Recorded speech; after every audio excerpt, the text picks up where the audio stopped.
Hello dear students, welcome back to the live commerce classes. Last ಕ್ಲಾಸಲ್ಲಿ ನಾವೇನು ಮಾಡಿದ್ವಿ, economic ಪಾಲಿಸೀಸಲ್ಲಿ ಬರ್ತಕ್ಕಂಥ ಮಾನಿಟರಿ ಪಾಲಿಸಿ ಮತ್ತು ಫಿಸಿಕಲ್ ಪಾಲಿಸಿ ಬಗ್ಗೆ ಸ್ಟಡಿ ಮಾಡಿದ್ವಿ. ಓಕೆ, ಇವತ್ತಿನ ಕ್ಲಾಸಲ್ಲಿ ಏನು ಮಾಡೋಣ, ಟ್ರೇಡ್ ಪಾಲಿಸಿ ಮತ್ತು ಇಂಡಸ್ಟ್ರಿಯಲ್ ಪಾಲಿಸಿ ಬಗ್ಗೆ ಡೀಟೇಲಾಗಿ ಸ್ಟಡಿ ಮಾಡೋಣ. ಓಕೆ, ಹಾಗಾದರೆ ಟ್ರೇಡ್ ಪಾಲಿಸಿ ಅಂದರೆ ಏನು? Trade policy dictates the conditions of home trade and foreign trade. ಈ ಟ್ರೇಡ್ ಪಾಲಿಸಿ ನಮಗೆ ಏನನ್ನು ಹೇಳಿಕೊಡುತ್ತೆ, ದೇಶದಲ್ಲಿರ್ತಕ್ಕಂಥ ಹೋಮ್ ಟ್ರೇಡ್, ದೇಶೀಯ ವ್ಯಾಪಾರ ಮತ್ತು ಫಾರಿನ್ ಟ್ರೇಡ್, ವಿದೇಶಿ ವ್ಯಾಪಾರದ ಬಗ್ಗೆ ತಿಳಿಸ್ಕೊಡುತ್ತೆ. ಏನನ್ನು ತಿಳಿಸ್ಕೊಡುತ್ತೆ? The trade policy can be inward oriented or outward oriented. ಈ ಟ್ರೇಡ್ ಪಾಲಿಸಿ ಏನಾಗಿರ್ಬೋದು, ಇದು ಒಂದು ಆಂತರಿಕ ಒಂದು ಆಗಿರ್ಬೋದು ಅಥವಾ ಬಾಹ್ಯವಾಗಿ ಕೂಡ, ಬಾಹ್ಯ ಉದ್ದೇಶದ ಕೂಡ ಆಗಿರ್ಬೋದು. ಆಂತರಿಕ ಉದ್ದೇಶ ಅಂದರೆ ಏನು? ದೇಶದ ಒಳಗಡೆ ಪ್ರೊಡಕ್ಷನ್ ಮಾಡಿ ಮಾರಾಟ ಮಾಡೋದು. ಸೊ ಔಟ್ವರ್ಡ್ ಓರಿಯೆಂಟೆಡ್ ಅಂದರೆ ಉತ್ಪಾದನೆ ಮಾಡಿ ಅದನ್ನು ಫಾರಿನ್ ಕಳಿಸೋದು, ಎಕ್ಸ್ಪೋರ್ಟ್ ಮಾಡೋದು. ಅದೇ ರೀತಿಯಾಗಿ ಫಾರಿನ್ದಿಂದ ನಾವು ಇಂಪೋರ್ಟ್ ಮಾಡ್ಕೊಳ್ಳೋದು ಅಂತ ಹೇಳ್ಬೋದು. A inward oriented policy gives important to domestic trade over the foreign trade. ಈ ಒಂದು ಇನ್ವರ್ಡ್ ಟ್ರೇಡ್ ನಮಗೇನು ಮಾಡುತ್ತೆ, ಡೊಮೆಸ್ಟಿಕ್ ವ್ಯಾಪಾರಕ್ಕೆ ಅಂದರೆ ದೇಶದ ಒಳಗಡೆ ವ್ಯಾಪಾರ ಮಾಡಲಿಕ್ಕೆ ಅನುಕೂಲ ಮಾಡಿಕೊಡುತ್ತೆ. ವಿದೇಶಿ ವ್ಯಾಪಾರಕ್ಕಿಂತ ದೇಶದ ಒಳಗಡೆ ವ್ಯಾಪಾರ ಮಾಡಲಿಕ್ಕೆ ಅನುಕೂಲ ಮಾಡಿಕೊಡುತ್ತೆ. Foreign firms like MNCs are not given easy entry. ಈ ಒಂದು ಇನ್ವರ್ಡ್ ಓರಿಯೆಂಟೆಡ್ ಪಾಲಿಸಿಗಳನ್ನ ಅಡಾಪ್ಟ್ ಮಾಡೋ ಮುಖಾಂತರ MNC ಕಂಪ್ನಿಗಳು ನಮ್ಮ ದೇಶದೊಳಗೆ ಎಂಟ್ರಿ ಆಗಲಿಕ್ಕೆ ಸಾಧ್ಯ ಆಗೋದಿಲ್ಲ. ಆ ರೀತಿ ಪಾಲಿಸಿಗಳನ್ನು ಇಲ್ಲಿ ಗೌರ್ಮೆಂಟ್ನವರು ಮಾಡಿರ್ತಾರೆ. Okay,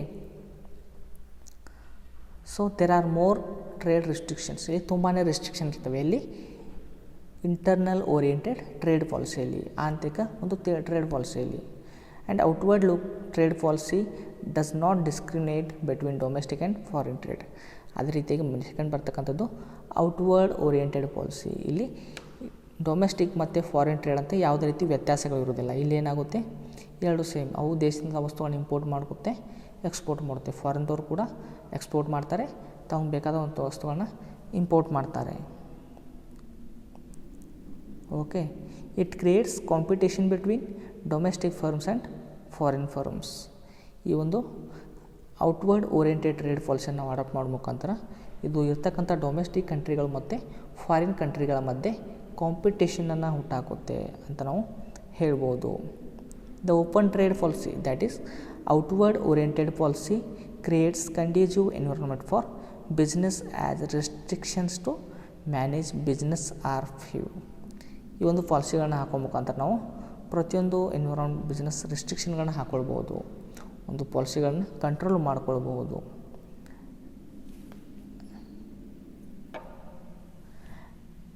At present, in India, we are experiencing outward looking and open trade policy. ಸದ್ಯ ನಮ್ಮ ಇಂಡಿಯಾದಲ್ಲಿ ಯಾವ ಒಂದು ಟ್ರೇಡ್ ಪಾಲಿಸಿ ಅಡಾಪ್ಟ್ ಆಗ್ತಾಯಿದೆ, ಔಟ್ವರ್ಡ್ ಓರಿಯೆಂಟೆಡ್ ಅಥವಾ ಫಾರಿನ್ ಟ್ರೇಡ್ ಪಾಲಿಸಿ ಅಡಾಪ್ಟ್ ಆಗ್ತದೆ. ನಮ್ಮ ಭಾರತದವರು ಬೇರೆ ಕಡೆಗೆ ವಸ್ತುಗಳನ್ನ ಕಳಿಸ್ಬೋದು, ಅದೇ ರೀತಿಯಾಗಿ ಬೇರೆ ಕಡೆಯಿಂದ ವಸ್ತುಗಳನ್ನ ನಾವು ಇಂಪೋರ್ಟ್ ಕೂಡ ಮಾಡ್ಕೊಳ್ಬಹುದು. Okay, the domestic and foreign trades are regulated by the trade policy. Domestic trade ಆಗಿರ್ಬೋದು ಅಥವಾ ಫಾರಿನ್ ಟ್ರೇಡ್ ಆಗಿರ್ಬೋದು, ಇವೆರಡೂ ಕೂಡ ಯಾವುದರಿಂದ ರೆಗ್ಯುಲೇಟ್ ಅಥವಾ ಒಪ್ಪಂದ ಒಳ ಬರ್ತವೆ, ಯಾವ ಒಂದು ಆಧಾರದ ಮೇಲೆ ಕೆಲಸ ಮಾಡುತ್ತವೆ, ಟ್ರೇಡ್ ಪಾಲಿಸಿ ಆಧಾರದ ಮೇಲೆ. ಒಂದು ದೇಶದ ಟ್ರೇಡ್ ಪಾಲಿಸಿ, ವ್ಯಾಪಾರದ ನಿಯಮಗಳ ಅಂಡರಲ್ಲಿ ಇವು ರನ್ ಆಗ್ತವೆ ಅಂತ ನಾವು ಹೇಳ್ಬೋದು. Such policy can have internal or external oriented. ಈ ಏನು ಪಾಲಿಸಿ ಇದಾವಲ್ಲ, ಇವುಗಳನ್ನು ನಾವು ಮತ್ತೆರಡು ರೀತಿ ವಿಭಾಗಿಸ್ತೀವಿ. ಒಂದು ಆಂತರಿಕ ಉದ್ದೇಶದ ಆಧಾರದ ಮೇಲೆ ಮತ್ತು ಬಾಹ್ಯ ಉದ್ದೇಶದ ಆಧಾರದ ಮೇಲೆ, ಇಂಟರ್ನಲ್ ಓರಿಯೆಂಟೆಡ್ ಮತ್ತು external oriented. A policy of internal oriented discourages the foreign trade by giving prominence to domestic trade. ಈ ಒಂದು ಇಂಟರ್ನಲ್ ಓರಿಯೆಂಟೇಷನನ್ನು ಅಪ್ಲೈ ಮಾಡೋ ಮುಖಾಂತರ ಇದೇನಾಗುತ್ತೆ, ಫಾರಿನ್ ಟ್ರೇಡ್ಗೆ ಡಿಸ್ಕರೇಜ್ ಮಾಡುತ್ತೆ, ಅದನ್ನು ದೇಶದಲ್ಲಿ ಆಗದೇ ಇರೋ ರೀತಿ ನೋಡ್ಕೊಳುತ್ತೆ. ಯಾವ ರೀತಿ? An external oriented policy encourages foreign trade through the it's policy initiatives like less restrictions on import and export, low custom rates etcetera. ಅದೇ ನಾವೇನಾದರೂ ಎಕ್ಸ್ಟರ್ನಲ್ ಓರಿಯೆಂಟೆಡ್ ಪಾಲಿಸಿಯನ್ನು ಅಡಾಪ್ಟ್ ಮಾಡ್ಕೊಂಡ್ರೆ ಅಲ್ಲೇನಾಗುತ್ತೆ, ಫಾರಿನ್ ಟ್ರೇಡ್ಗೆ ನಾವಾಗಿಯೇ ಏನು ಮಾಡ್ತೀವಿ, ಸಪೋರ್ಟನ್ನು ಮಾಡ್ತೀವಿ. ಯಾವ ರೀತಿ ಇಂಪೋರ್ಟ್ ಮತ್ತು ಎಕ್ಸ್ಪೋರ್ಟ್ ರೆಸ್ಟ್ರಿಕ್ಷನ್ಗಳನ್ನು ಸಡಿಲಿಕೆ ಮಾಡೋ ಮುಖಾಂತರ, ಅದೇ ರೀತಿಯಾಗಿ ಕಸ್ಟಮ್ ರೇಟನ್ನು ಕಡಿಮೆ ಮಾಡೋ ಮುಖಾಂತರ ಫಾರಿನ್ ಟ್ರೇಡನ್ನು ನಾವು ಎನ್ಕರೇಜ್ ಮಾಡ್ತೀವಿ. ಓಕೆ, ಸೊ ಹಾಗಾದರೆ ಈ ಫಾರಿನ್ ಟ್ರೇಡನ್ನು ಎನ್ಕರೇಜ್ ಮಾಡೋ ಮುಖಾಂತರ ನಮಗೆ ಯಾವ ಬೆನಿಫಿಟ್ಸ್ ಇದ್ದಾವೆ ಅನ್ನೋದನ್ನು ಸ್ಟಡಿ ಮಾಡೋಣ. First one, growth of industry due to competition and modern technology. ಒಂದು ಟ್ರೇಡ್ ಪಾಲಿಸಿ, ವ್ಯಾಪಾರದ ಒಂದು ನಿಯಮವನ್ನು ಹಾಕೋ ಮುಖಾಂತರ ಏನಾಗುತ್ತೆ, ಫಾರಿನ್ನವರು ಕೂಡ ನಮ್ಮಲ್ಲಿ ಟ್ರೇಡ್ ಮಾಡ್ತಾರೆ. ಸೊ ಇದರಿಂದಾಗಿ ಅವುಗಳ ಮಧ್ಯೆ ಇಂಡಸ್ಟ್ರಿಗಳ ಮಧ್ಯೆ ಕಾಂಪಿಟೇಷನ್ ಬೆಳ್ಕೊಂಡು ಹೊಸ ಹೊಸ ಟೆಕ್ನಾಲಜಿಗಳು ಎಲ್ಲ ಕಡೆಯೂ ಪರಿಚಯ ಆಗ್ತವೆ, ಡೆವಲಪ್ಮೆಂಟ್ ಆಗ್ತವೆ ಇಂಡಸ್ಟ್ರಿಗಳು ಅಂತ ನಾವು ಹೇಳ್ಬೋದು. And second one, variety of goods and services to the people. ಈ ಫಾರಿನ್ ಟ್ರೇಡನ್ನು ನಾವು ಅಪ್ಲೈ ಮಾಡೋ ಮುಖಾಂತರ, ಅಡಾಪ್ಟ್ ಮಾಡೋ ಮುಖಾಂತರ ಏನಾಗುತ್ತೆ, ಎಲ್ಲ ರೀತಿಯ ವಸ್ತುಗಳು ಎಲ್ಲ ಜನರಿಗೂ ಸಿಗುತ್ತೆ. ಫಾರಿನಲ್ಲಿ ವಸ್ತುಗಳು ನಾವು ಯೂಸ್ ಮಾಡ್ಬೋದು, ನಮ್ಮ ವಸ್ತುಗಳನ್ನು ಫಾರಿನ್ನವರು ಕೂಡ ಯೂಸ್ ಮಾಡ್ಕೊಳ್ಬೋದು. ಈ ರೀತಿಯಾಗಿ ಈ ಟ್ರೇಡ್ ಪಾಲಿಸಿಯನ್ನು ನಾವು ಸಡಿಲಿಕೆ ಮಾಡೋ ಮುಖಾಂತರ, ಫಾರಿನ್ ಟ್ರೇಡ್ ಪಾಲಿಸಿಯನ್ನು ಅಪ್ಲೈ ಮಾಡೋ ಮುಖಾಂತರ ಜನರಿಗೆ ಬೇಕಾದಂಥ ವಸ್ತುಗಳನ್ನ ಬಳಸ್ಕೊಳ್ಳಲು ಅನುಕೂಲ ಮಾಡಿಕೊಡ್ಬೋದು. ಅದೇ ರೀತಿಯಾಗಿ increase in income levels and standard of living. ವಿದೇಶಿ ವ್ಯಾಪಾರ ಆಗೋದ್ರಿಂದ ದೇಶಕ್ಕೆ ಆದಾಯನೂ ಬರುತ್ತೆ. ಸೊ ಇದರಿಂದ ಒಂದು ಸ್ಟ್ಯಾಂಡರ್ಡ್ ಆಫ್ ಲಿವಿಂಗ್ ಕೂಡ ಜಾಸ್ತಿ ಆಗುತ್ತೆ. ಅದೇ ರೀತಿಯಾಗಿ ಇನ್ಕಮ್ ಲೆವೆಲ್ ಕೂಡ ಜಾಸ್ತಿ ಆಗುತ್ತೆ. ಇದರಿಂದ ಜನರು ತಮಗೆ ಬೇಕಾದ ರೀತಿಯಲ್ಲಿ ವಸ್ತುಗಳನ್ನ ಖರೀದಿ ಮಾಡಿಕೊಂಡು ಆರಾಮಕರ ಸುಖಕರ ಜೀವನವನ್ನು ಸಾಗಿಸ್ಬೋದು ಅಂತ ನಾವು ಹೇಳ್ಬೋದು. ಆದರೆ ಇಲ್ಲೇನಾಗುತ್ತೆ ನೋಡಿ, ಬಿಫೋರ್ 1990 ಏನಾಗಿತ್ತು, ಟ್ರೇಡ್ ಪಾಲಿಸಿಲಿ ತುಂಬಾ ರೆಸ್ಟ್ರಿಕ್ಷನ್ಸ್ಗಳಿದ್ವು. ಸೊ ಇದರಿಂದಾಗಿ ಟ್ರೇಡ್ಗಳು ಜಾಸ್ತಿ ಆಗ್ತಾಯಿರಲ್ಲ, ಫಾರಿನ್ ಟ್ರೇಡ್ ಆಗ್ತಾ ಇರಲಿಲ್ಲ, MNC ಕಂಪ್ನಿಗಳು ಭಾರತದಲ್ಲಿ ಬರ್ತಾ ಇರಲಿಲ್ಲ. ಆವಾಗ ಏನಾಗ್ತಿತ್ತು, restrictions like tariffs, customs and custom charges did not give encouragement for import and export. 1990ಗಿಂತ ಮುಂಚೆ ನಾವು ಟ್ರೇಡ್ ಪಾಲಿಸಿನ ಅಪ್ಲೈ ಮಾಡಲಾಗ್ತಿದ್ವಿ. ಸೊ ಅವಾಗ ಏನಾಗ್ತಾಯಿತ್ತು, ನಮಗೆ ಜಾಸ್ತಿ ಕಸ್ಟಮ್ಸ್ಗಳು ಹಾಕಿರ್ಬೋದು, ಟ್ರೇಡ್ ಟ್ಯಾರಿಫ್ಸ್ಗಳನ್ನ ಹಾಕಿರೋದಾಗಿರ್ಬೋದು.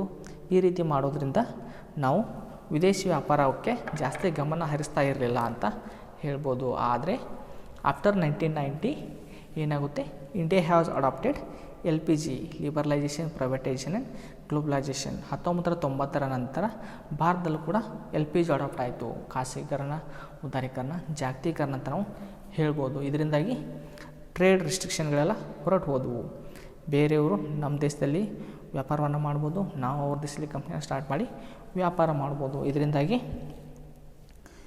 ಟ್ರೇಡ್ ಪಾಲಿಸಿಗೆ ಅನುಕೂಲ ಆಯಿತು. ಇರ್ತಕ್ಕಂಥ ದೇಶದ ಎಕನಾಮಿಕ್ ಪರಿಸ್ಥಿತಿ ಕೂಡ ಸುಧಾರಣೆ ಆಯಿತು ಅಂತ ನಾವು ಹೇಳ್ಬೋದು. ಓಕೆ, 1990ರ ನಂತರ ಏನಾಯಿತು, ಗೌರ್ಮೆಂಟು ಕೆಲವೊಂದು ಫಾರಿನ್ ಟ್ರೇಡ್ಗೆ ಹೆಲ್ಪ್ ಆಗೋ ರೀತಿಯಲ್ಲಿ ಕೆಲವೊಂದು ಪಾಲಿಸಿಗಳನ್ನ ತರ್ತಾರೆ. ಅದು ಯಾವ ಅನ್ನೋದನ್ನು ನೋಡೋಣ. Easing restrictions of quotas and customs to reduce from 200% to 10%. Before 1990 LPG adopt ಆಗೋಕ್ಕಿಂತ ಮುಂಚೆ ಏನಾಗಿತ್ತು, ಇಂಟರ್ನಲ್ ಓರಿಯೆಂಟೆಡ್ ಟ್ರೇಡ್ ಪಾಲಿಸಿಗೆ ಜಾಸ್ತಿ ಇಂಪಾರ್ಟೆನ್ಸ್ ಕೊಡ್ತಾಯಿದ್ವಿ. ಸೊ ಎಕ್ಸ್ಪೋರ್ಟ್ ಓರಿಯೆಂಟೆಡ್ ಇಂಟರ್ನಲ್ ಆದಮೇಲೆ ಎಕ್ಸ್ಟರ್ನಲ್ ಓರಿಯೆಂಟೆಡ್ ವ್ಯಾಪಾರಕ್ಕೆ, ಟ್ರೇಡ್ಗೆ ನಾವೇನು ಮಾಡಿದ್ವಿ, ರೆಸ್ಟ್ರಿಕ್ಷನ್ಗಳನ್ನ ಹಾಕ್ತೀವಿ. ಯಾವ ರೀತಿ, ಕೋಟಾಸ್ ಮತ್ತು ಕಸ್ಟಮ್ ಚಾರ್ಜ್ಗಳನ್ನ ಮ್ಯಾಕ್ಸಿಮಮ್ 200%ವರೆಗೂ ಹಾಕ್ಬೋದಾಗಿತ್ತು. ಆದರೆ 1990 LPG ಅಡಾಪ್ಟ್ ಆದಮೇಲೆ ಅದನ್ನು ನಾವು 10%ಗೆ ರಿಡ್ಯೂಸ್ ಮಾಡ್ತೀವಿ. ಅದೇ ರೀತಿಯಾಗಿ ಟ್ಯಾಕ್ಸ್ ಇನ್ಸೆಂಟಿವ್ಸ್ ನಾವು ವಿದೇಶಿ ವ್ಯಾಪಾರ ಮಾಡೋರಿಗೆ ಟ್ಯಾಕ್ಸ್ ಇನ್ಸೆಂಟಿವ್ಗಳನ್ನು ಕೊಡ್ತೀವಿ, ಲೆಸ್ ಟ್ಯಾಕ್ಸಲ್ಲಿ ಡೈರೆಕ್ಷನ್ನ ಕೊಡ್ತೀವಿ. ಅದೇ ರೀತಿಯಾಗಿ ಟ್ರೇಡ್ ಮಾಡಲಿಕ್ಕೆ ಇನ್ಸೆಂಟಿವ್ಗಳನ್ನು ಕೂಡ ಕೊಡ್ತೀವಿ.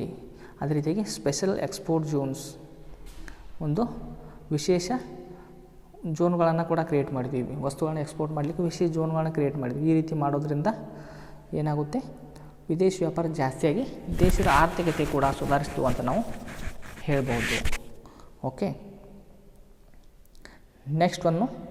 Next last policy, fourth one, industrial policy. ಯಾವುದು, ಇಂಡಸ್ಟ್ರಿಯಲ್ ಪಾಲಿಸಿ ಅಂದರೆ ಒಂದು ಉದ್ಯಮಿಗಳ ಪಾಲಿಸಿ ಅಂತ ನಾವು ಹೇಳ್ಬೋದು. ಇಂಡಸ್ಟ್ರಿ ಪಾಲಿಸಿ ಅಂದರೆ ಏನು? ಇಂಡಸ್ಟ್ರಿ ಪಾಲಿಸಿ ಅಂದರೆ ಒಂದು ದೇಶದಲ್ಲಿ ಇರ್ತಕ್ಕಂಥ ಇಂಡಸ್ಟ್ರಿಗಳನ್ನು ಕಂಟ್ರೋಲ್ ಮಾಡಲಿಕ್ಕೆ, ಅವುಗಳನ್ನ ರಿಜಿಸ್ಟ್ರೇಷನ್ ಮಾಡಲಿಕ್ಕೆ, ಮ್ಯಾನೇಜ್ ಮಾಡಲಿಕ್ಕೆ ಹಾಕುವಂಥ ಒಂದು ಪಾಲಿಸಿಗಳಿಗೆ ಇಂಡಸ್ಟ್ರಿಯಲ್ ಪಾಲಿಸಿ ಅಂತ ಕರಿತೀವಿ. Industrial policy regulates the growth and development of industries through the measures like licensing, permits, duties and capacity restrictions etcetera. ಯಾವ ರೀತಿ ಇಂಡಸ್ಟ್ರಿ ಪಾಲಿಸಿಗಳನ್ನು ರೆಗ್ಯುಲೇಟ್ ಮತ್ತು ಡೆವಲಪ್ ಮಾಡಲಿಕ್ಕೆ ಹಾಕಿಕೊಂಡಂಥ ಪಾಲಿಸಿಗಳು ಯಾವುವು? ಇಂಡಸ್ಟ್ರಿಯಲ್ ಪಾಲಿಸಿಗಳು. ಯಾವ ರೀತಿ? ಲೈಸೆನ್ಸ್ ಕೊಡೋದಾಗಿರ್ಬೋದು, ಪರ್ಮಿಷನ್ ಕೊಡೋದಾಗಿರ್ಬೋದು, ಅವರ ಡ್ಯೂಟಿಗಳನ್ನು ತಿಳಿಸ್ಕೊಡೋದಾಗಿರ್ಬೋದು, ಅವ್ರ ರಿಸ್ಟ್ರಿಕ್ಷನ್ಸ್ ಏನಿದಾವೆ ಅನ್ನೋದನ್ನು ತಿಳಿಸ್ಕೊಡೋ ಮುಖಾಂತರ ಇಂಡಸ್ಟ್ರಿ ಪಾಲಿಸಿ ಹಾಕೋ ಮುಖಾಂತರ ದೇಶದಲ್ಲಿರ್ತಕ್ಕಂಥ ಇಂಡಸ್ಟ್ರಿಗಳು ಡೆವಲಪ್ಮೆಂಟ್ ಆಗಲಿಕ್ಕೆ ಹೆಲ್ಪ್ ಮಾಡಿದ್ವಿ. Provisions like MRTP and ಫೆಮ್ etcetera. ಅದು MRTP ಆ್ಯಕ್ಟ್ ಆಗಿರ್ಬೋದು ಅಥವಾ ಫಾರಿನ್ ಎಕ್ಸ್ಚೇಂಜ್ ಮ್ಯಾನೇಜ್ಮೆಂಟ್ ಆ್ಯಕ್ಟ್ ಆಗಿರ್ಬೋದು. ಈ ರೀತಿ ಕೆಲವೊಂದು ಪಾಲಿಸಿಗಳನ್ನ ಹಾಕೋ ಮುಖಾಂತರ ಇಂಡಸ್ಟ್ರಿ ಪಾಲಿಸಿಯನ್ನು ಗೌರ್ಮೆಂಟ್ನವರು ರೆಡಿ ಮಾಡಿದರು. Industrial policies gives direction for promoting and managing industrial enterprises. ಈ ಇಂಡಸ್ಟ್ರಿಯಲ್ ಪಾಲಿಸೀಸ್ ಏನು ಮಾಡ್ತವೆ? ಒಂದು ಡೈರೆಕ್ಷನನ್ನು, ಒಂದು ದಾರಿಯನ್ನು ತೋರಿಸ್ಕೊಡುತ್ತೆ. ಯಾವುದಕ್ಕೆ? ಇರ್ತಕ್ಕಂಥ ಇಂಡಸ್ಟ್ರಿಗಳನ್ನು ಸರಿಯಾದ ರೀತಿಯಲ್ಲಿ ಮುಂದುವರಿಸಿಕೊಂಡು ಹೋಗಲಿಕ್ಕೆ, ಡೆವಲಪ್ಮೆಂಟ್ ಮಾಡಲಿಕ್ಕೆ ಅಂತ ನಾವು ಹೇಳ್ಬೋದು. They prescribe formalities, procedures and restrictions for promotion and conduct of business. ಇದೇನಾಗುತ್ತೆ? ಫಾರ್ಮ್ಯಾಲಿಟಿಗಳನ್ನು, ಪ್ರೊಸೀಜರ್ಗಳನ್ನ ಅಥವಾ ರಿಸ್ಟ್ರಿಕ್ಷನ್ಗಳನ್ನ, ಯಾವೊಂದು ರಿಸ್ಟ್ರಿಕ್ಷನ್ಗಳಿದ್ದಾವೆ, ಫಾರ್ಮ್ಯಾಲಿಟಿಗಳಿದ್ದಾವೆ, ಪ್ರೊಸೀಜರ್ ಇದ್ದಾವೆ ಅನ್ನೋದನ್ನು ಇಂಡಸ್ಟ್ರಿಗಳಿಗೆ ತಿಳಿಸಿಕೊಡುತ್ತೆ. ಯಾವುದು? Industrial trade policy. ಓಕೆ, ಹಾಗಾದರೆ ಈ ಇಂಡಸ್ಟ್ರಿಯಲ್ ಟ್ರೇಡ್ ಪಾಲಿಸಿ ಅಂದರೆ ಏನು ಅಂತ ನೋಡಿದ್ವಿ. ಈಗ ಅದರ ಉದ್ದೇಶಗಳೇನದಾವೆ ಅನ್ನೋದನ್ನು ಸ್ಟಡಿ ಮಾಡೋಣ. Objectives of industrial policy: to ensure industrial development and growth. To ensure industrial development and growth. ಒಂದು ದೇಶದಲ್ಲಿ ಒಂದು ಉದ್ಯಮಿಯ ಪಾಲಿಸಿಯನ್ನು ಹಾಕೋ ಮುಖಾಂತರ, ಉದ್ಯಮದ ಪಾಲಿಸಿ ಹಾಕೋ ಮುಖಾಂತರ ಏನಾಗುತ್ತೆ? ಇಂಡಸ್ಟ್ರಿಗಳು ಡೆವಲಪ್ಮೆಂಟ್ ಆಗ್ತವೆ, ಗ್ರೋತ್ ಆಗ್ತವೆ. ಯಾವ ರೀತಿ? ಫಾರ್ ಎಕ್ಸಾಂಪಲ್, ನಾವೇನು ಮಾಡ್ತೀವಿ? ಇಂಡಸ್ಟ್ರಿಯಲ್ ಪಾಲಿಸಿ ಹಾಕೋ ಮುಖಾಂತರ ಇಂಡಸ್ಟ್ರಿಗಳ ರಿಜಿಸ್ಟ್ರೇಷನ್ ಪ್ರೊಸೀಜರ್ ಏನಿದೆ, ಫೀಸ್ ಏನಿದೆ, ಅದರ ಸ್ಟ್ರಕ್ಚರ್ ಏನಿದೆ, ಯಾವುದು ರೂಲ್ಸನ್ನು ಫಾಲೋ ಮಾಡಬೇಕು ಅನ್ನೋದನ್ನು ಹೇಳ್ತೀವಿ. ಸೊ ಅದರ ಪ್ರಕಾರ ಅವರು ಅದನ್ನು ತಿಳ್ಕೊಂಡು ಕಂಪ್ನಿಯನ್ನು ಸ್ಟಾರ್ಟ್ ಮಾಡಿ ತಮ್ಮ ಕಂಪ್ನಿಯನ್ನು, ಇಂಡಸ್ಟ್ರಿಯನ್ನು ಸರಿಯಾದ ರೀತಿಯಲ್ಲಿ ರನ್ ಮಾಡ್ಕೊಂಡು ಹೋಗ್ತಾರೆ. ಇದರಿಂದ ಆ ಇಂಡಸ್ಟ್ರಿ ಡೆವಲಪ್ಮೆಂಟ್ ಆಗುತ್ತೆ ಅಂತ ನಾವು ಹೇಳಬಹುದು. Okay, next one, to ensure balanced regional economic development. ಇದು ಆರ್ಥಿಕತೆಯೂ ಕೂಡ ಬೆಳವಣಿಗೆ ಆಗುತ್ತೆ. ಯಾವ ರೀತಿ? ಇಂಡಸ್ಟ್ರಿಗಳು ಡೆವಲಪ್ಮೆಂಟ್ ಆದರೆ ಆಟೋಮೆಟಿಕ್ಕಾಗಿ ದೇಶಕ್ಕೆ ಆದಾಯ ಜಾಸ್ತಿ ಆಗುತ್ತೆ. ಆದಾಯ ಜಾಸ್ತಿ ಆಗೋದ್ರಿಂದ ದೇಶದ ಆರ್ಥಿಕ ಪರಿಸ್ಥಿತಿ ಕೂಡ ಸುಧಾರಿಸುತ್ತೆ ಅಂತ ನಾವು ಹೇಳ್ಬೋದು. Okay, next one, to achieve full employment and optimum use of factors of production. ಒಂದು ಇಂಡಸ್ಟ್ರಿಯಲ್ ಪಾಲಿಸಿಗಳನ್ನ ಹಾಕೋ ಮುಖಾಂತರ ಏನಾಗುತ್ತೆ? ದೇಶದಲ್ಲಿ ಇರ್ತಕ್ಕಂಥ ಇಂಡಸ್ಟ್ರಿಗಳು ಬೆಳವಣಿಗೆ ಹೊಂದುತ್ತೆ. ಸೊ ಆ ದೇಶದಲ್ಲಿ ಇರ್ತಕ್ಕಂಥ ಇಂಡಸ್ಟ್ರಿಗಳು ಬೆಳವಣಿಗೆ ಹೊಂದೋದ್ರಿಂದ ದೇಶದಲ್ಲಿ ಉದ್ಯೋಗಾವಕಾಶಗಳು ಸೃಷ್ಟಿಯಾಗುತ್ತವೆ. ಜಾಸ್ತಿ ಕಂಪ್ನಿಗಳು ಇರೋದ್ರಿಂದ, ಜಾಸ್ತಿ ಇಂಡಸ್ಟ್ರಿಗಳು ಡೆವಲಪ್ಮೆಂಟ್ ಆಗೋದ್ರಿಂದ ಉದ್ಯೋಗಗಳು ಸೃಷ್ಟಿಯಾಗುತ್ತೆ. ಅದೇ ರೀತಿಯಾಗಿ optimum utilisation of factors of production like land, labour, capital, organisation, ಇವುಗಳನ್ನೆಲ್ಲ ಫ್ಯಾಕ್ಟರ್ಸ್ ಆಫ್ ಪ್ರೊಡಕ್ಷನ್ಗಳನ್ನ, ಉತ್ಪಾದನಾ ಅಂಶಗಳನ್ನೆಲ್ಲ ಸರಿಯಾದ ರೀತಿಯಲ್ಲಿ ಬಳಸಿಕೊಳ್ಳಲಿಕ್ಕೆ ನಮಗೆ ಯಾವ್ದು ಹೆಲ್ಪ್ ಮಾಡುತ್ತೆ? ಇಂಡಸ್ಟ್ರಿಯಲ್ ಪಾಲಿಸಿ ಹೆಲ್ಪ್ ಮಾಡುತ್ತೆ. Okay, next one, protecting and developing domestic industries and small scale industries. ಇದೇನು ಮಾಡುತ್ತೆ? ಇಂಡಸ್ಟ್ರಿಯಲ್ ಪಾಲಿಸಿ ಇರ್ತಕ್ಕಂಥ ಒಂದು ಡೊಮೆಸ್ಟಿಕ್ ಇಂಡಸ್ಟ್ರಿಗಳಿಗೆ, ದೇಶೀಯ ಕಂಪ್ನಿಗಳಿಗೆ ಮತ್ತು ಸಣ್ಣ ಉದ್ದಿಮೆಗಳಿಗೆ ಸೆಕ್ಯೂರಿಟಿಯನ್ನು ಕೊಡುತ್ತೆ, ಪ್ರೊಟೆಕ್ಟನ್ನು ಕೊಡುತ್ತೆ.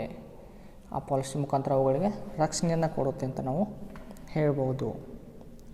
Next one, to encourage technological development and modernisation of industries. To encourage technological development, industrial policy adopt ಮಾಡೋ ಮುಖಾಂತರ ಗೌರ್ಮೆಂಟ್ನವ್ರು ಏನು ಮಾಡ್ತಾರೆ? ಯಾವೊಂದು ಹೊಸ ಪಾಲಿಸಿಗಳಿದ್ದಾವೆ, ಯಾವೊಂದು ಡೆವಲಪ್ಮೆಂಟ್ ಮಾಡಬೇಕು, ಎಲ್ಲ ಒಂದು ವಿಷಯಗಳನ್ನು ಇಂಡಸ್ಟ್ರಿಗೆ ತಿಳಿಸ್ಕೊಡ್ತಾರೆ. ಸೊ ಇದರಿಂದಾಗಿ ಪ್ರತಿಯೊಂದು ಇಂಡಸ್ಟ್ರಿಗಳು ಕೂಡ ಡೆವಲಪ್ಮೆಂಟ್ ಆಗಲಿಕ್ಕೆ ಅನುಕೂಲ ಆಗುತ್ತೆ ಅಂತ ನಾವು ಹೇಳಬಹುದು. And next one, to make industries competitive. ಇರ್ತಕ್ಕಂಥ ಇಂಡಸ್ಟ್ರಿಗಳನ್ನ ನಾವು ಕಾಂಪಿಟೇಟಿವ್ ಮಾಡೋದು. ಪಾಲಿಸಿ ಮುಖಾಂತರ ಪ್ರತಿಯೊಂದು ಇಂಡಸ್ಟ್ರಿಗಳು ಕೂಡ ಉತ್ಪಾದನೆಯಲ್ಲಿ ತೊಡಗುತ್ತೆ. ಸೊ ಅವುಗಳ ಮಧ್ಯೆ ನಾವೇನು ಮಾಡ್ಬೋದು? ಒಂದು ಹೆಲ್ದಿ ಕಾಂಪಿಟೇಷನ್ನ ಬಿಲ್ಡ್ ಮಾಡ್ಬೋದು.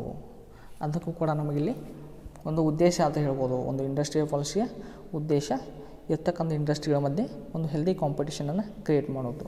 ಓಕೆ, ಹಾಗಾದರೆ ನಾವು ಅಬ್ಜೆಕ್ಟಿವ್ಸ್ ಬಗ್ಗೆ ತಿಳ್ಕೊಂಡ್ಮೇಲೆ ಈ ಒಂದು ಅಬ್ಜೆಕ್ಟಿವ್ಸ್ಗಳನ್ನು ಗೌರ್ಮೆಂಟ್ನವರು ಫುಲ್ಫಿಲ್ ಮಾಡಬೇಕಾದ್ರೆ ಯಾವ ಒಂದು ಪಾಲಿಸಿಗಳನ್ನ ಹಾಕ್ಕೊಂಡಿದ್ದಾರೆ ಅನ್ನೋದನ್ನು ನೋಡೋಣ.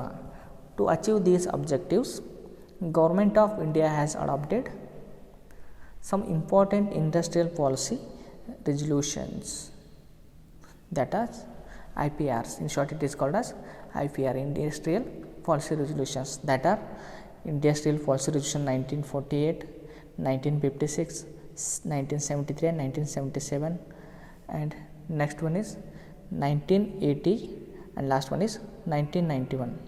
Here it is 1980. okay, first one ನಾವೇನು ಮಾಡೋಣ, Indian policy regulation, industrial policy regulation 1948 study ಮಾಡೋಣ. It is the first policy adopted after the independence. ಭಾರತ ಒಂದು ಸ್ವತಂತ್ರ ಪಡೆದ ನಂತರ ಅಪ್ಲೈ ಮಾಡಿದಂಥ ಮೊದಲೇ ಪಾಲಿಸಿ ಯಾವುದು, ಇಂಡಸ್ಟ್ರಿಯಲ್ ಪಾಲಿಸಿ ರೆಗ್ಯುಲೇಷನ್ 1948.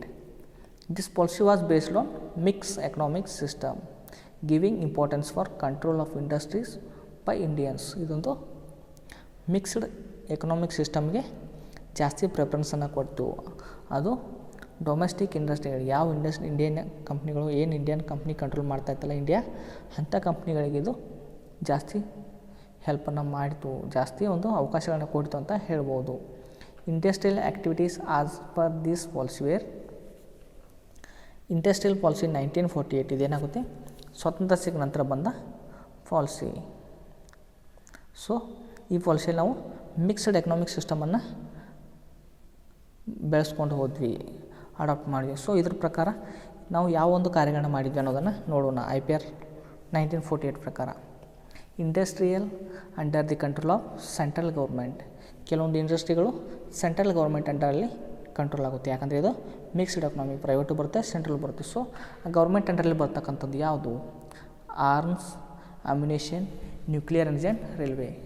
ಅದು ಸೈನ್ಯ ಆಗಿರ್ಬೋದು, ರೈಲ್ವೇಸ್ ಆಗಿರ್ಬೋದು, ಅಥವಾ ಅಣುಶಕ್ತಿಗಳಾಗಿರ್ಬೋದು, ಇಂಥ ಎಲ್ಲವೂ ಕೂಡ ಈ ಆ್ಯಕ್ಟ್ 1948 ಪ್ರಕಾರ ಸೆಂಟ್ರಲ್ ಗೌರ್ಮೆಂಟಲ್ಲಿ ಅಂಡರಲ್ಲಿ ವರ್ಕ್ ಮಾಡ್ತಾಯಿದ್ವು. ಅದೇ ರೀತಿಯಾಗಿ industries under the control of state government, ಈ 1948 ರೆಸಲ್ಯೂಷನ್ ಪ್ರಕಾರ ಸ್ಟೇಟ್ ಗೌರ್ಮೆಂಟ್ ಯಾವೊಂದು ಉದ್ದಿಮೆಗಳನ್ನ ಕಂಟ್ರೋಲ್ ಮಾಡ್ತಾಯಿತ್ತು, ಕೋಲ್ ಆಗಿರ್ಬೋದು, ಐರನ್ ಆ್ಯಂಡ್ ಸ್ಟೀಲ್ ಆಗಿರ್ಬೋದು, ಶಿಪ್ ಬಿಲ್ಡಿಂಗ್ ಆಗಿರ್ಬೋದು, ಅಥವಾ ಟೆಲಿಫೋನ್ ಆಗಿರ್ಬೋದು, ಇಂಥ ಕೆಲವೊಂದು ಉದ್ದಿಮೆಗಳನ್ನು IPR 1948 ಅಂಡರಲ್ಲಿ ಸ್ಟೇಟ್ ಗೌರ್ಮೆಂಟ್ನವರು ರನ್ ಮಾಡ್ಕೊಂಡು ಹೋಗ್ತಾಯಿದ್ರು.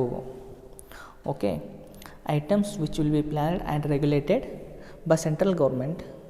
ಕೆಲವೊಂದು ಐಟಮ್ಗಳನ್ನು, ಕೆಲವೊಂದು ವಸ್ತುಗಳನ್ನು ಯಾರು ಪ್ಲ್ಯಾನ್ ಮಾಡ್ತಾಯಿದ್ರು, ಸೆಂಟ್ರಲ್ ಗೌರ್ಮೆಂಟವರು ಪ್ಲ್ಯಾನ್ ಮಾಡ್ತಾಯಿದ್ರು. ಅವು ಯಾವಂದರೆ ಸಾಲ್ಟ್, ಉಪ್ಪು ಆಗಿರ್ಬೋದು, automobiles, tractors, heavy machineries, fertilisers, sugar, cement and pipes etcetera. ಇವೆಲ್ಲವನ್ನು ಕೂಡ ಸೆಂಟ್ರಲ್ ಗೌರ್ಮೆಂಟ್ನವರೇ IPR 1948 ಅಂಡರಲ್ಲಿ ಡಿಸಿಷನ್ಗಳನ್ನ ತೊಗೊಳ್ತಾಯಿದ್ರು, ಪ್ಲ್ಯಾನ್ನ ತೊಗೊಳ್ತಾಯಿದ್ರು ಅಂತ ನಾವು ಹೇಳ್ಬೋದು. ಓಕೆ, ಇದಾದಮೇಲೆ ಉಳಿದಂಥ ಕೆಲವೊಂದು ಏನು ಅಂಶಗಳು ಬರ್ತವಲ್ಲ ಇಂಡಸ್ಟ್ರಿಗಳು, ಅವುಗಳನ್ನು ಪ್ರೈವೇಟ್ ಸೆಕ್ಟರ್ನವರು ನಡೆಸ್ಕೊಂಡು ಹೋಗ್ತಾಯಿದ್ರು.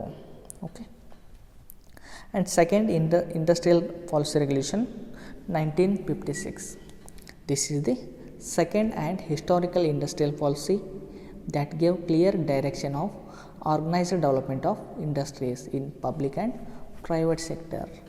ಇದು ಎರಡನೇ policy 1956, Indian industrial policy resolution 1956 ಎರಡನೇ ಪಾಲಿಸಿ ಆಗಿದ್ದು. ಇಲ್ಲೇನಾಗುತ್ತೆ, ಪಬ್ಲಿಕ್ ಸೆಕ್ಟರ್ ಆಗಿರ್ಬೋದು, ಪ್ರೈವೇಟ್ ಸೆಕ್ಟರ್ ಆಗಿರ್ಬೋದು, ಇವುಗಳ ಬೆಳವಣಿಗೆಗೆ ನಾವು ಜಾಸ್ತಿ ಒತ್ತನ್ನು ಕೊಟ್ವಿ. ಎಲ್ಲಿ, ಇಂಡಸ್ಟ್ರಿಯಲ್ ಪಾಲಿಸಿ ರೆಸಲ್ಯೂಷನ್ 1956 ಅಂಡರಲ್ಲಿ.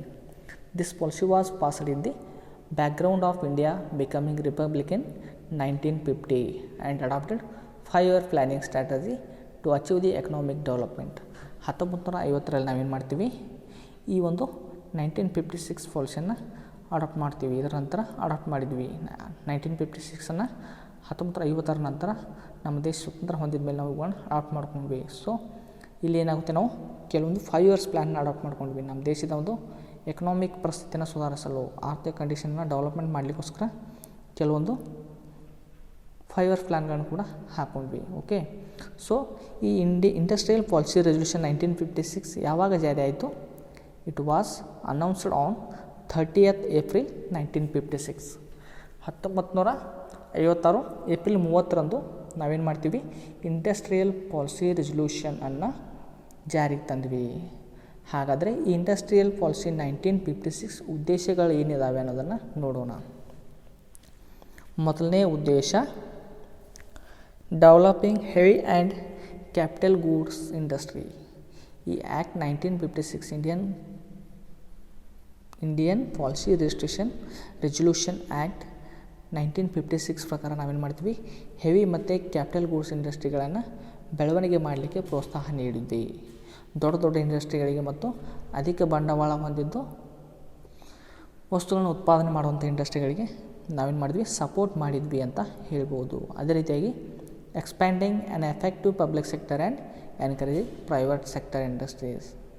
ಇರ್ತಕ್ಕಂಥ ಒಂದು ಸಾರ್ವಜನಿಕ ಉದ್ಯಮಗಳನ್ನು ಎಕ್ಸ್ಪ್ಯಾಂಡ್ ಮಾಡಿದ್ವಿ. ಅದೇ ರೀತಿಯಾಗಿ ಪ್ರೈವೇಟ್ ಸೆಕ್ಟರ್ನವ್ರಿಗೂ ಕೂಡ ತಮ್ಮ ಉದ್ಯಮಗಳನ್ನ ಡೆವಲಪ್ಮೆಂಟ್ ಮಾಡಲಿಕ್ಕೆ ಎನ್ಕರೇಜ್ ಮಾಡಿದ್ವಿ, ಪ್ರೋತ್ಸಾಹಿಸಿದ್ವಿ. ಎಲ್ಲಿ? In the policy IPR 1956. And preventing private monopolies. ಇರ್ತಕ್ಕಂಥ ಒಂದು ಖಾಸಗಿ ಒಂದು ಸಾಮ್ಯತ್ವವನ್ನು ಕಡಿಮೆ ಮಾಡಿದ್ವಿ. ಜಾಸ್ತಿ ಮಾರ್ಕೆಟನ್ನು ಖಾಸಗಿಯವ್ರು ಕಂಟ್ರೋಲ್ ಮಾಡ್ತಾ ಇರ್ತಾರೆ. ಸೊ ಅದನ್ನು ಕಂಟ್ರೋಲ್ ಮಾಡಿದ್ವಿ ಯಾವ ಪಾಲಿಸಿಯಲ್ಲಿ? ಇಂಡಿಯನ್ ಇಂಡಸ್ಟ್ರಿಯಲ್ ಪಾಲಿಸಿ ರೆಸಲ್ಯೂಷನ್ 1956 ಅಂಡರಲ್ಲಿ. And also developing small scale industry and cooperative sectors.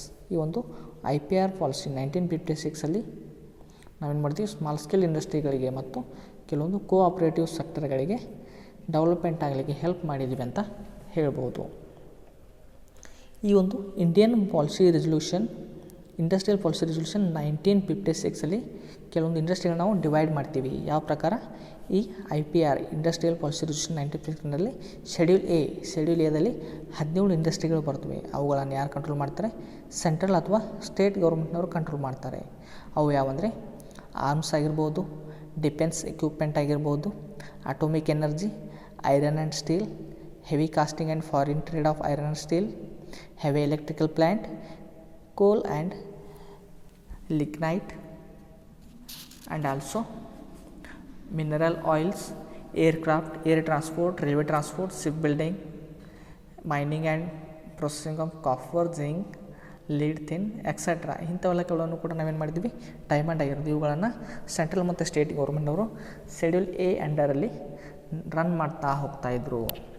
Okay, schedule A ಅಂಡರಲ್ಲಿ. ಆ್ಯಂಡ್ ನೆಕ್ಸ್ಟ್ ಒನ್, ಈ IPR 1956 ಅಂಡರ್ ಶೆಡ್ಯೂಲ್ ಬಿ ಏನು ಹೇಳ್ಕೊಡುತ್ತೆ?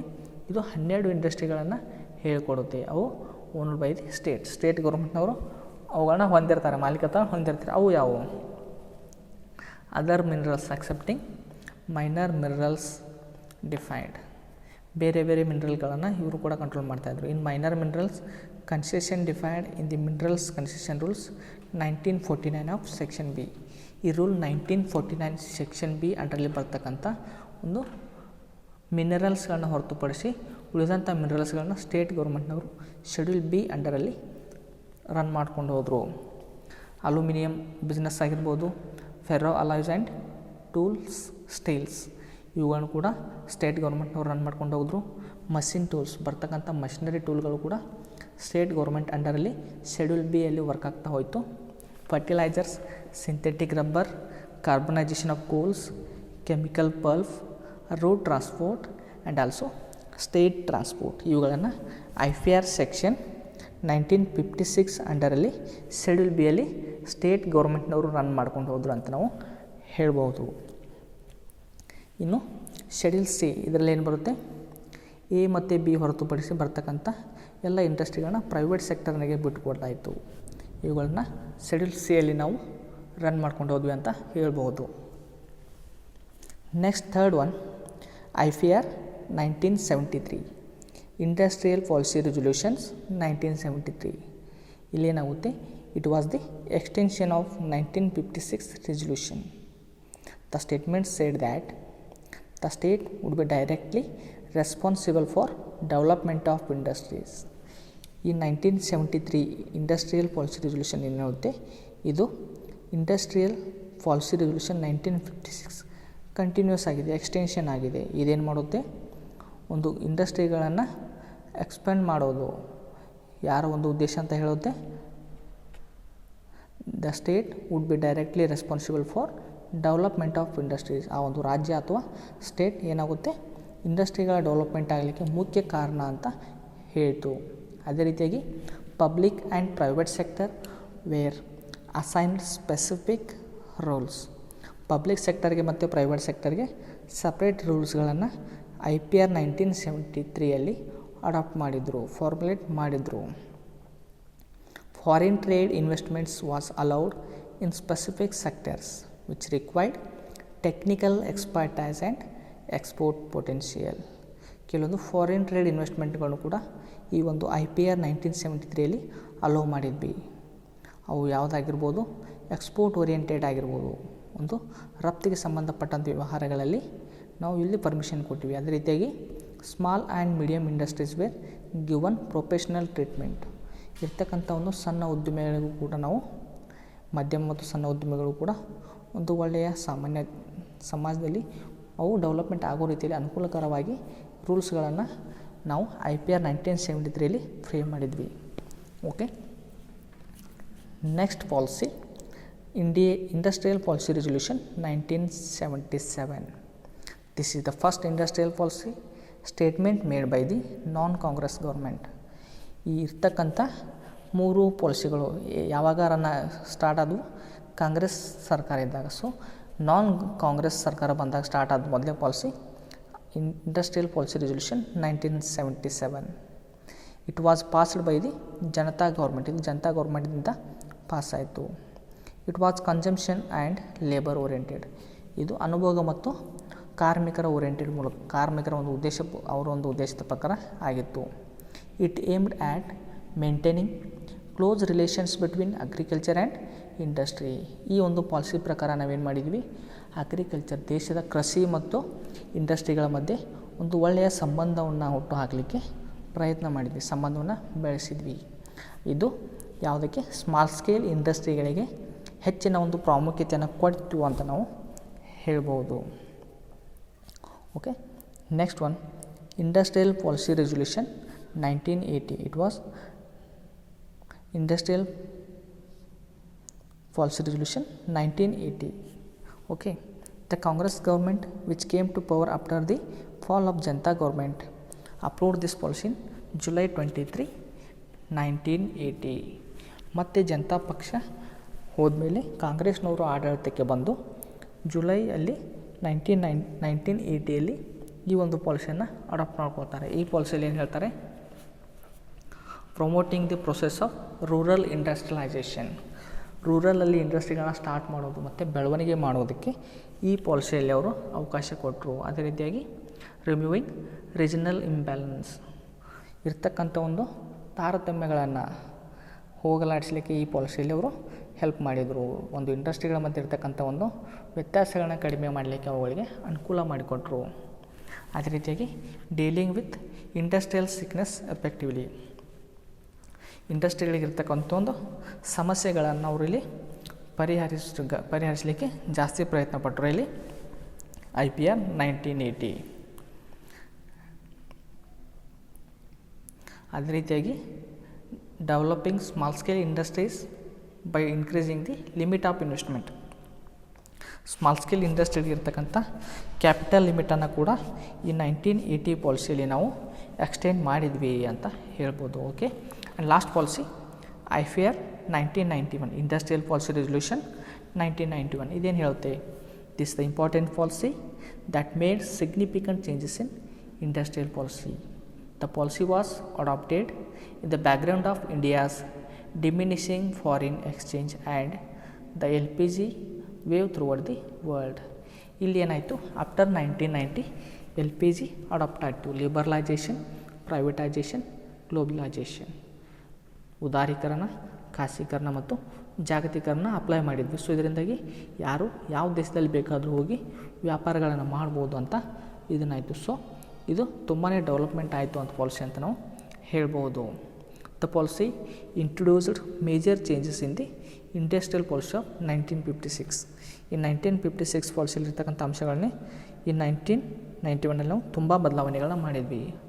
ಈ ಒಂದು ಪಾಲಿಸಿಯ ಫೀಚರ್ಸ್ ಏನಿದಾವೆ ಅಂದರೆ DFI, direct foreign investment, up to 15% of equity was allowed in high priority areas. 51% ಒಂದವರೆಗೆ ಮಾತ್ರ ನಾವು ಬೇರೆ ಒಂದು ಫಾರಿನ್ ಇನ್ವೆಸ್ಟ್ಮೆಂಟನ್ನು, ಡೈರೆಕ್ಟ್ ಫಾರಿನ್ ಇನ್ವೆಸ್ಟ್ಮೆಂಟನ್ನು ಮಾಡ್ಬೋದು. ಅದೇ ರೀತಿಯಾಗಿ ಇಂಡಸ್ಟ್ರಿಯಲ್ ಲೈಸೆನ್ಸನ್ನು ನಾವು ಕಂಪಲ್ಸರಿಯಾಗಿ ಮಾಡಿದ್ವಿ.